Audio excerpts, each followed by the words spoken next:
আজ আমরা কিয়ামতের 11টি ছোট ছোট আলামত সম্পর্কে জেনেছিলাম। কিয়ামতের 1 নম্বর আলামতের কথা বলেছিলাম। কিয়ামতের আগে রাসূল সাল্লাল্লাহু আলাইহি ওয়াসাল্লাম বললেন, কিয়ামতের আগে নবীজির ওফাত হবে এবং মৃত্যু হবে। এই 1 নম্বর আলামতটিও প্রকাশ হয়ে গিয়েছিল।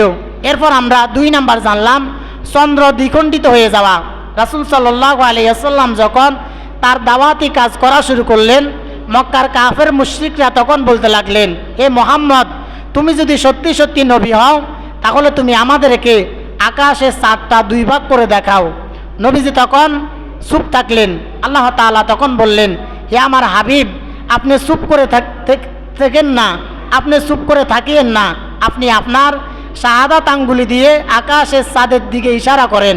আমি আল্লাহ তাআলা আমার হুকুমে আপনার ইশারায় আমি আকাশের চাঁদটাকে 2 ভাগ করে দিব। সুবহানাল্লাহ। এই চন্দ্র দ্বিখণ্ডিত হয়ে গিয়েছিল। এরপর কিয়ামতের 3 নম্বর আলামত হলো মিথ্যা নবীর আবির্ভাব হওয়া।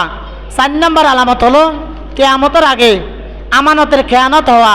5 নম্বর আলামত হলো কিয়ামতের আগে ইসলামিক জ্ঞান উঠে যাওয়া। ইসলামিক জ্ঞান কিভাবে উঠবে? আল্লাহ তাআলা কিয়ামতের আগে আলেমদেরকে দুনিয়া থেকে নিয়ে যাবেন।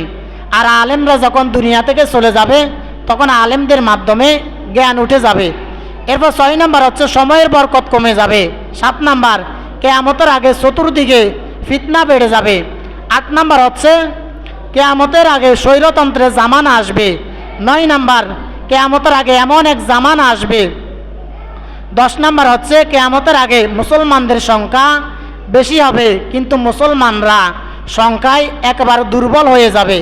সর্বশেষ 11 নম্বর জানলাম কিয়ামতের আগে ফিলিস্তিনে যে মসজিদুল আকসা রয়েছে, এই মসজিদুল আকসা এখন ইহুদিদের হাতে রয়েছে।